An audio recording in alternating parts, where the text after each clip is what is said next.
Hi guys, it's Mrs. Gamboa. I'm going to be reading the Racoon story, chapter 15, which is due tomorrow, May 12th. Chapter 15. The man from Audubon Center told us his name was Ben. He was just as interesting as last year. He brought lots of great animals that we got in touch got to touch and hold.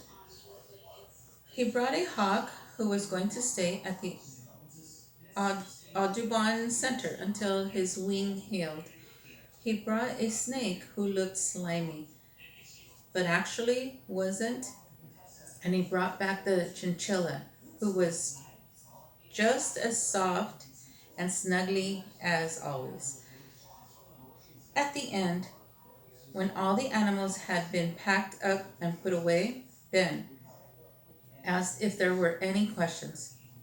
My hand shot up in the air. Where do you get your animals? Do you ever get your animals from people who give them to you?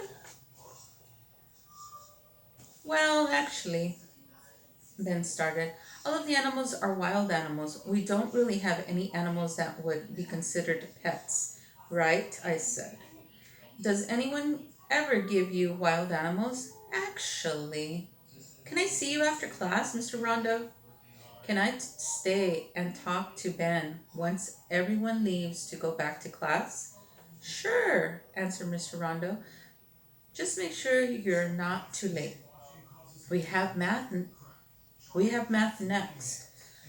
Ordinarily, that would be a huge incentive to be late, but I was actually more focused on my question for Ben than on the possibility of missing math. The class filled out of the science of the science lab throwing me, "You're so lucky," looks over their shoulders. You're so lucky.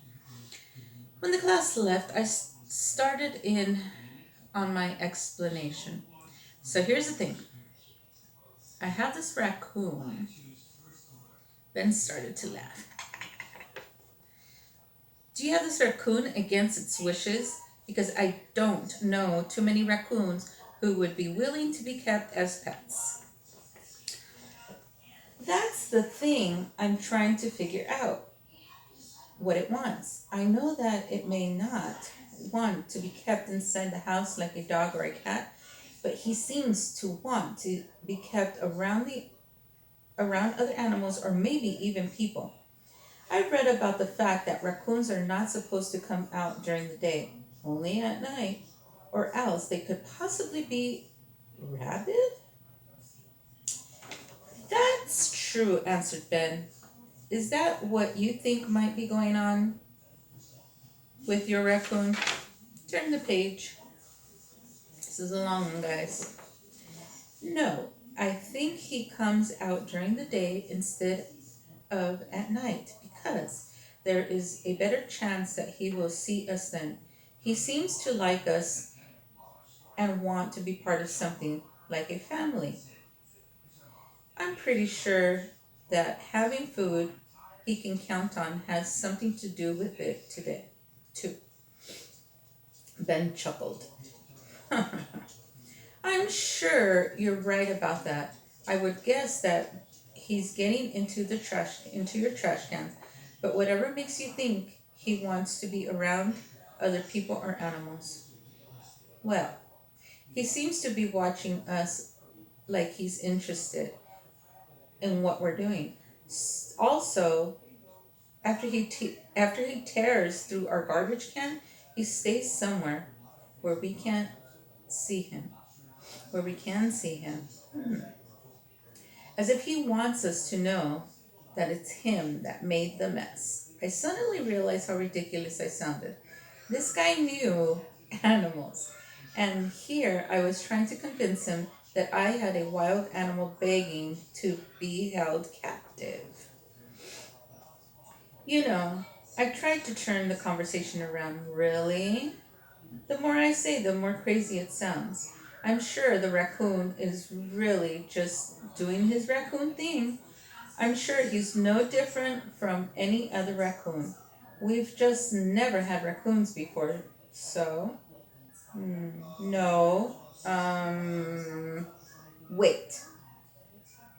What was your name again? Rabbit. He looked at me strangely. I get that a lot, but not as much as hippo. Rabbit?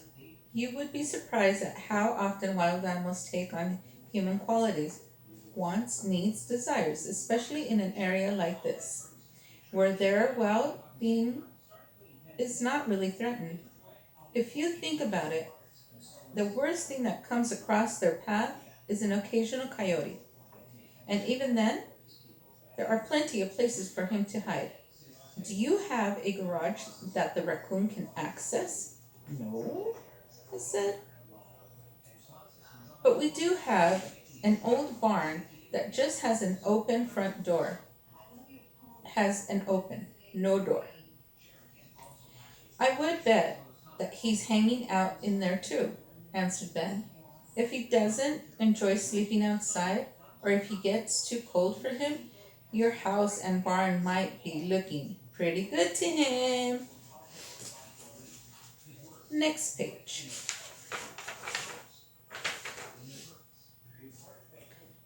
The thing is, I kind of feel responsible for the raccoon. It seems like he's reaching out to me. It's as if I'm the only one who can help him. I mean, it's not like too many people would become friends with a raccoon. Most of my neighbors would just call animal control. So, what should I do with him? Well, maybe your raccoon would enjoy coming out to live at the uh, Audubon Center.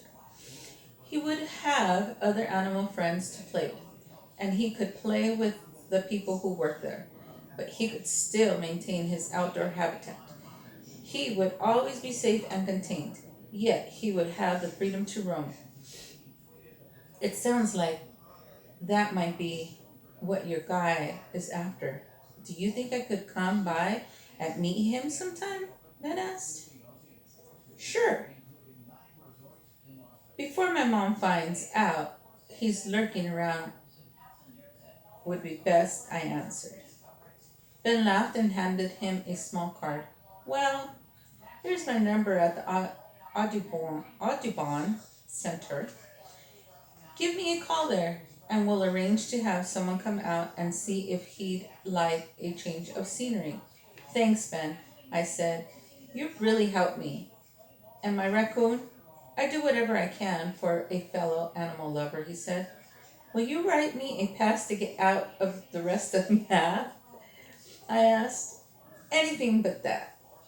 If I get into trouble with your teacher, I won't be allowed to bring my furry, not so furry friends to visit again.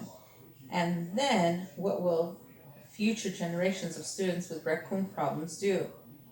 He had a point. All right, guys, that was the end of chapter 15. Here is your homework for chapter 15. Okay, don't forget to post on Instagram or email it to Miss Moyer so that you get your credit. All right, guys, I'll see you soon for chapter 16. Enjoy the rest of your day. Bye.